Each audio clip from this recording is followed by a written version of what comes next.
Assalamualaikum warahmatullahi wabarakatuh.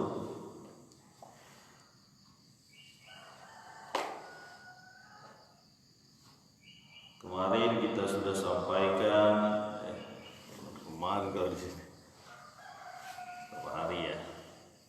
Kalau yang di media sosial kemarin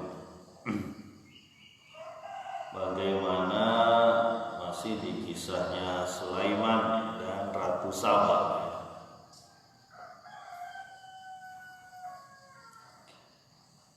Sudah sampai surat diterima oleh Ratu Saba. Ratu Saba mengirimkan hadiah ditolak oleh Nabi Sulaiman dan diancam oleh Sulaiman kalau tidak mau tunduk kepada Allah Subhanahu wa taala, ya, menjadi muslim, berserah diri pada Allah, akan kami kirimkan tentara yang tidak bisa ditahan oleh mereka dan menjadikan mereka diusir dari negeri Saba. Itu penolakan dari Nabi Allah, dari Nabi Sulaiman ketika diberikan harta sebagai hadiah. Dan memang yang namanya Nabi begitu. Bagi dia tidak ada gunanya harta dunia ini kecuali hanya untuk dipakai sebagai sarana untuk menyembah Allah. Mari kita lanjutkan lagi di ayat yang ke-38 surat An-Naml, ayat yang ke-38. Bismillahirrahmanirrahim.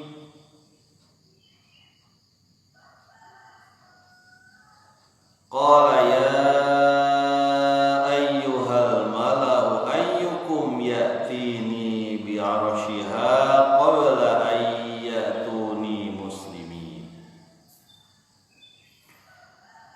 Berkata Sulaiman, wahai para pembantu,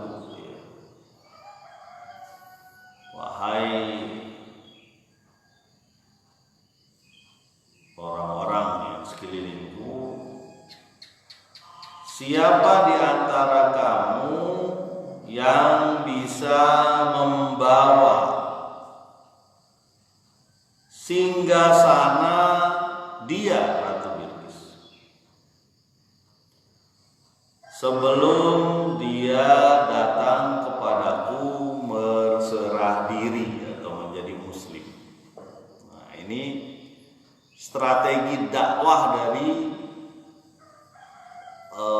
Nabi Sulaiman. Ya. Apa strateginya? Sebelum sampai Ratu Bilqis datang ke Nabi Sulaiman, tolong dibawain singgasananya, kursi kerajaan dia yang hebat, yang kemarin sudah disampaikan oleh burung putput. Dalam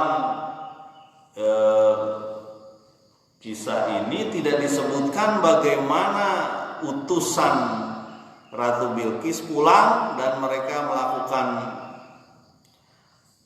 mungkin melakukan musyawarah lagi, ya.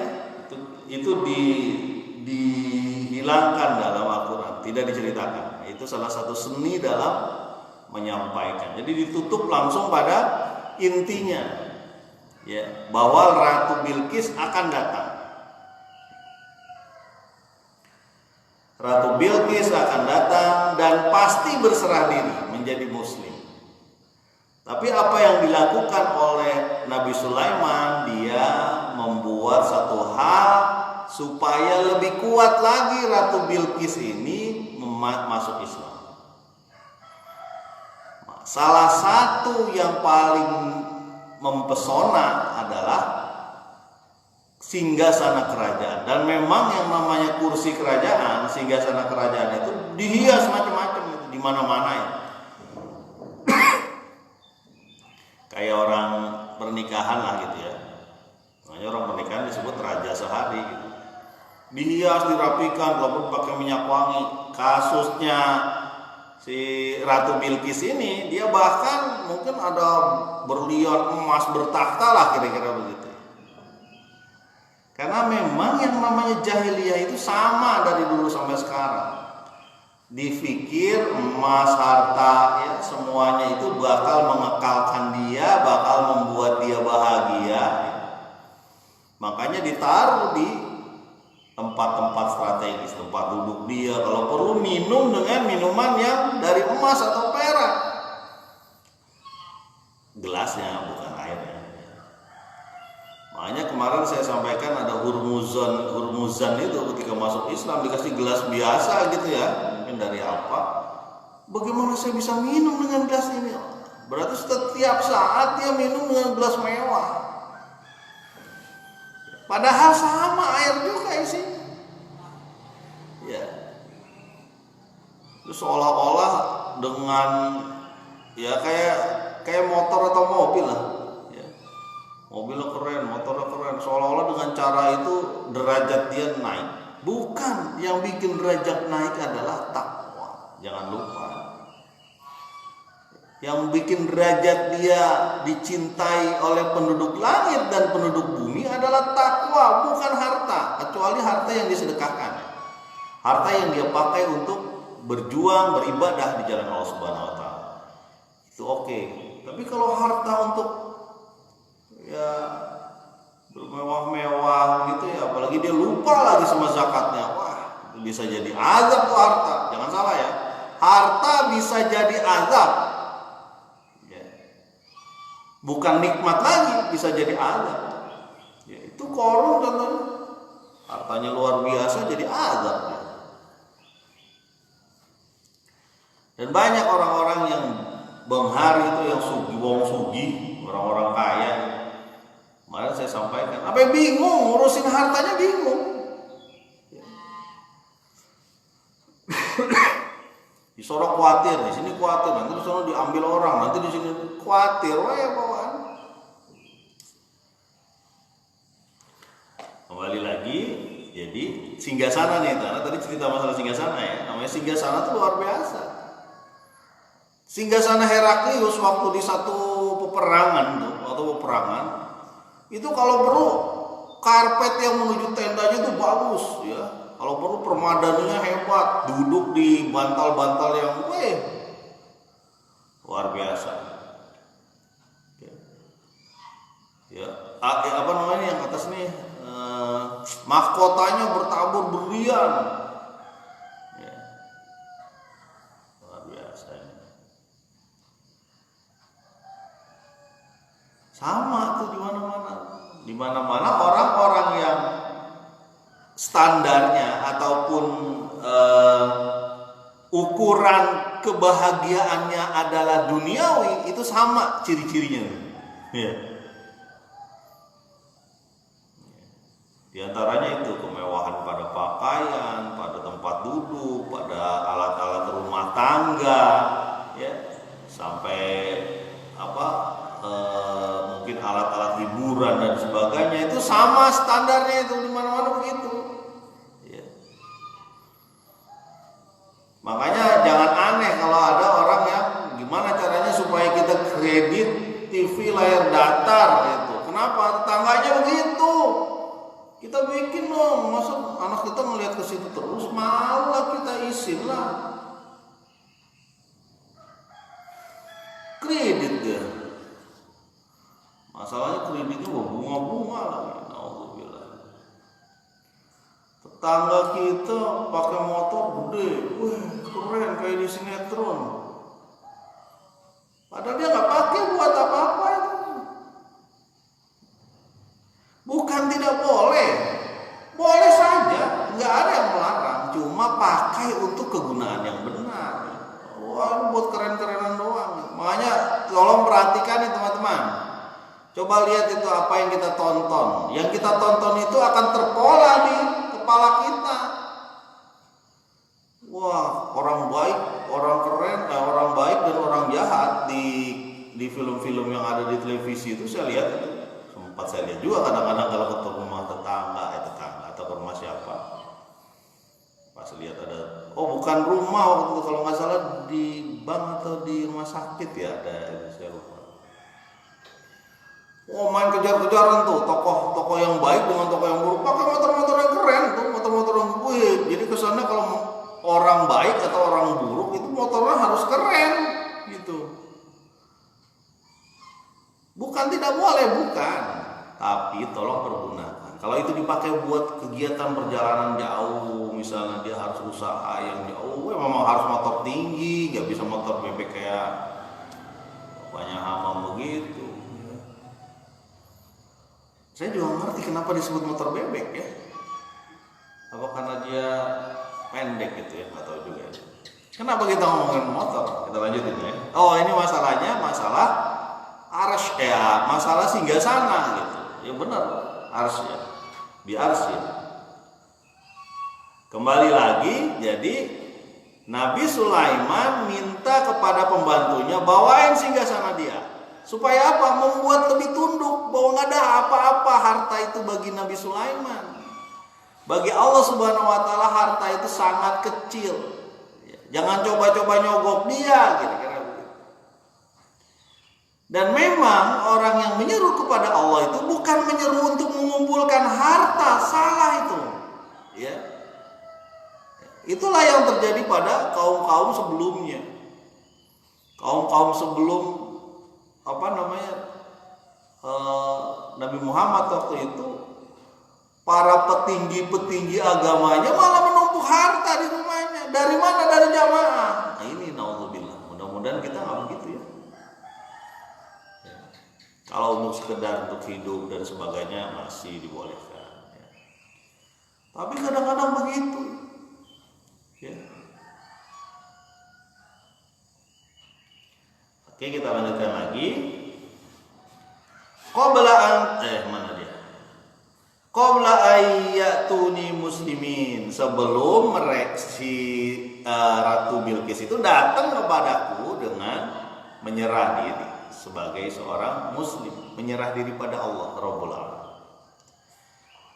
Datangin tuh. Ya. Dan memang masalah harta itu dipakai juga sama Nabi SAW untuk menundukkan orang, namanya mu'alaf. Mu'alaf itu yang baru masuk Islam ditundukkan, makanya dapat zakat mu'alaf itu. Tapi jangan lama-lama, ini mu'alaf terus. Kamu mu'alaf udah berapa lama? Udah 20 tahun. Bukan mu'alaf namanya itu. Jadi kalau mu'alaf ya cukuplah setahun 2 tahun sampai mungkin 5 tahun lah ya. Untuk urusan orang bisa bergerak berusaha biasanya kurang lebih 5 tahun. Sisanya dari situ akan disebut mu'alaf. Masa mu'alaf terus ya. Dan memang untuk mu'alaf itu diberikan hak dari zakat ya. Sebagai asnaf ya. Salah satunya mu'alaf. Di mu'alaf itu artinya dilembutkan, ditundukkan hatinya. Makanya diberi zakat. Bahkan dalam peperangan Nabi memberi harta banyak pada orang-orang yang baru masuk Islam, mu'alaf diberi harta. Jadi nggak ada kepikiran oleh kaum yang baru masuk Islam itu Nabi pelit, nggak ada. Ya, diberi harta macam-macam, apalagi harta ghanimah ya. Atau ghanimah diberi karena Nabi Muhammad SAW itu salah satu nabi atau nabi yang boleh mengambil ghanimah. Kalau di nabi-nabi lain gak boleh, haram. Dan khusus nabi dan keluarganya boleh 1/5. 1/5 dari seluruh jumlah ghanimah itu diberikan pada nabi untuk diberikan pada keluarga dan fakir miskin dan sebagainya. Gak boleh 1/5 dari ghanimah itu diambil semua oleh pasukan perang, nggak boleh. Termasuk tawanan ada juga. Ya. Ini ada satu kisah Ali bin Abu Thalib itu mengambil hak tawanan, ya. Karena itu hak dia sebagai seorang keluarga Nabi. Karena tawanannya banyak, dan tawanan itu boleh dinikahi, ya. Tapi dinikahi ya Makanya ketika setelah pernikahan dan sebagainya keluar Ali, kemudian rambutnya itu masih basah, mungkin baru berkumpul dengan istrinya itu, ya. Ada seorang sahabat yang kesel ngadu sama Umar, itu gimana sih Ali itu gini-gini. Ya, kemudian disampaikan ke Nabi kalau nggak salah waktu itu. Kemudian kata Umar atau kata Nabi saya lupa, janganlah engkau membenci Ali, karena itu juga sebenarnya kurang dari yang jatahnya dia. Gitu. Ya. Ini ada beberapa keistimewaan mungkin pada keluarga Nabi.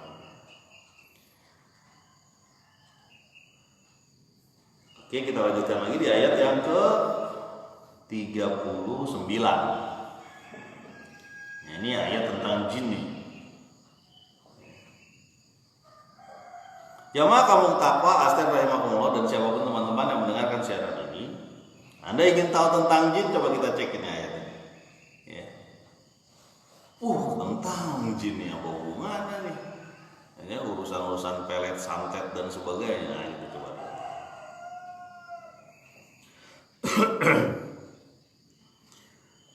Qala ifritum minal jinni ana atika bihi qabla an taquma min maqamik wa inni alaihi laqawiyyun amin. Berkata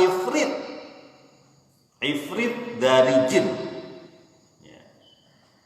Saya akan mendatangkannya kepada Anda sebelum Anda bangun dari duduk Anda. Dan sesungguhnya aku kuat dan terpercaya. Sebelum beranjak dari tempat duduk, ibaratnya. Siapa yang ngomong ini? Ifrit. Ya. Makanya sering disebut jin ifrit. Nah, pakai prit, ya. Dari jin. Sekarang pertanyaannya adalah, siapa ifrit? Nah, saya jadi ngomong ifrit itu, ifrit, ya mestinya ifrit. Dan dia menyatakan bahwa dia sanggup sebelum Sulaiman berdiri. Ya.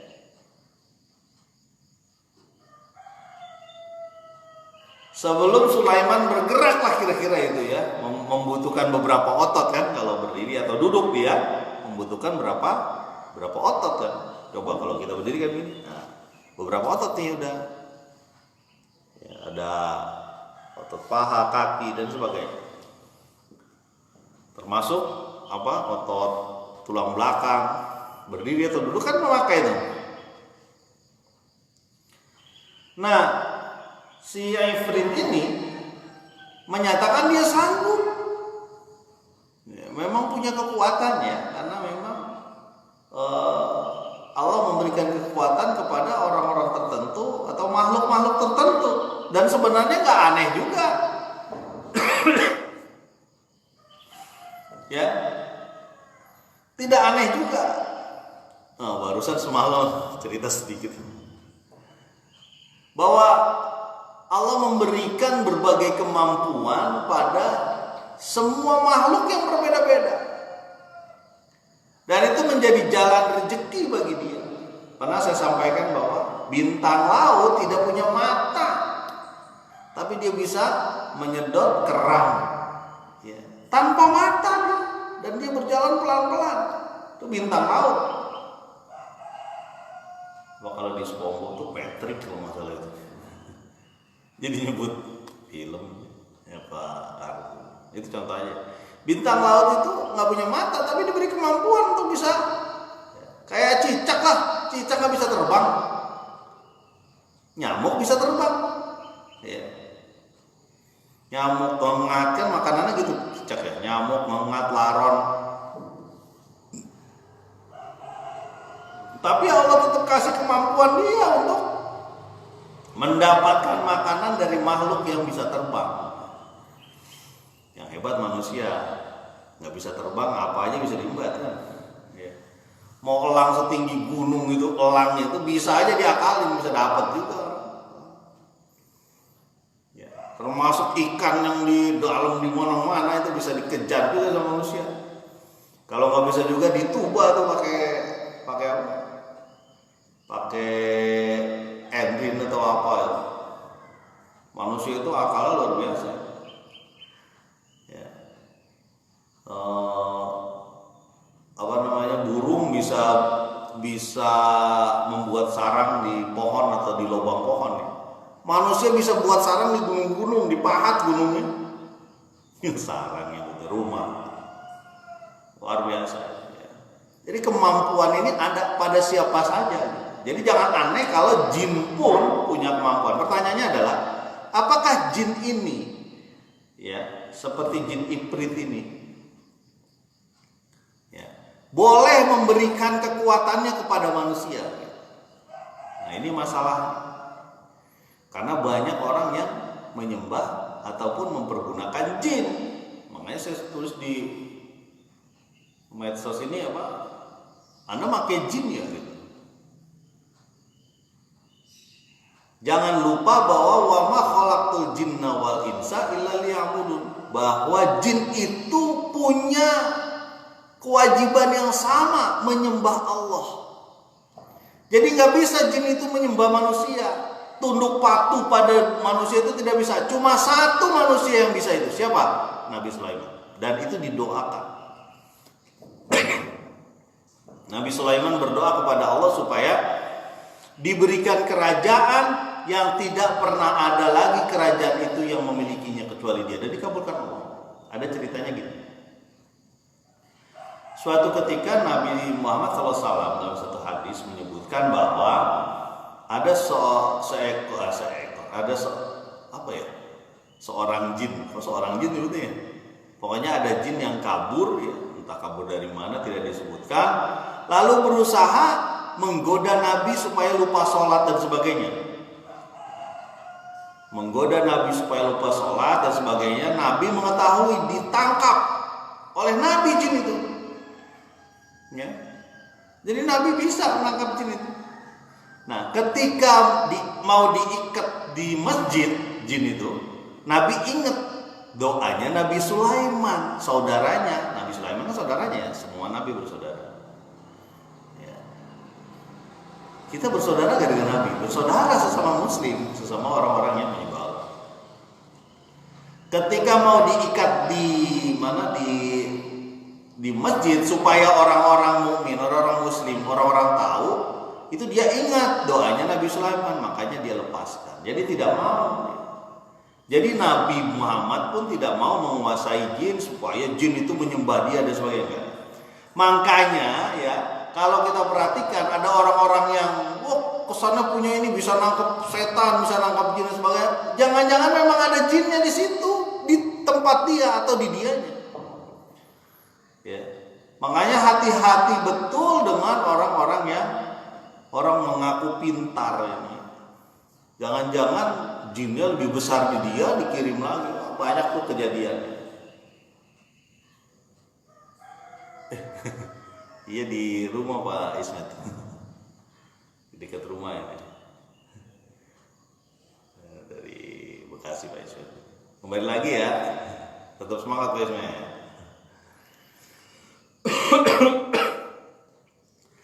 Jadi jin itu mukallaf juga, dia mempunyai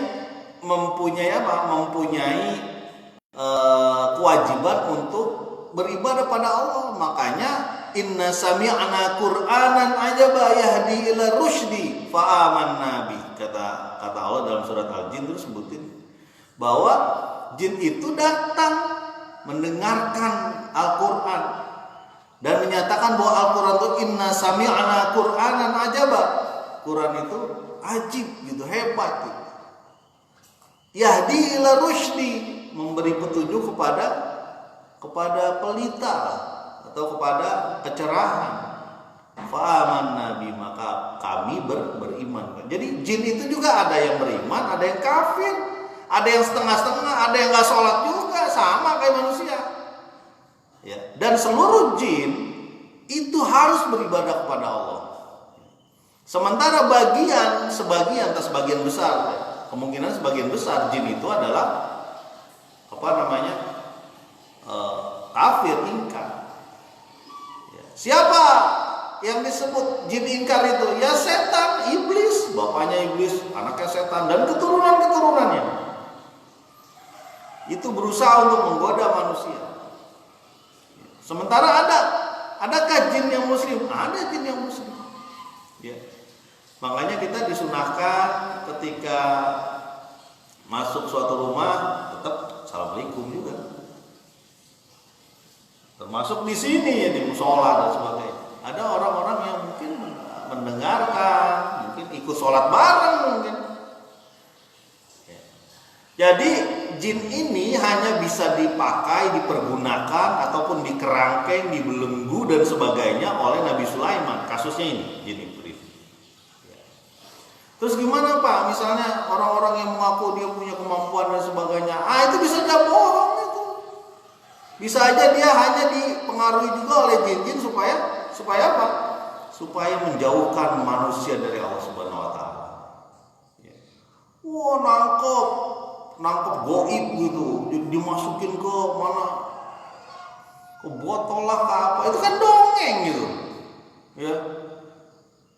Terus pertanyaannya, apakah Bapak percaya sihir? Betul, sihir itu ada, tapi tidak mungkin sihir itu terjadi kalau tidak diizinkan Allah. Dan pentingnya kita selalu berhubungan dengan Allah, sehingga bukan apa-apa, sihir itu banyak di mana-mana, kegiatannya dia juga itu. Ya, termasuk masuk polisi, masuk ABRI pakai sihir, ya, pakai dukun, naudzubillah min dzalik. Pedagang pakai pengasih, naudzubillah min dzalik. Pengasih supaya biduan bagus pakai susu. Oh, naudzubillah, itu memang permainan setan. Jin, termasuk jin yang kafir. Jadi teman-teman harus kebayang nih bahwa ada jin muslim dan jin kafir. Dan jangan sampai jin itu menyembah kita, tunduk kepada manusia. Nggak boleh. Jin itu harus tunduk kepada Allah, bukan tunduk kepada manusia. Kasusnya Nabi Sulaiman, jin ini dipakai oleh Nabi Sulaiman, ada di surat Saba nanti, untuk bisa menyelam ke dalam air, membuat bangunan dan sebagainya, sampai membuat bangunan itu. Ya, itu dipergunakan oleh Nabi Sulaiman untuk jalan Allah Subhanahu wa taala. Tapi kalau jin yang dipakai, kadang di televisi ada tuh ya,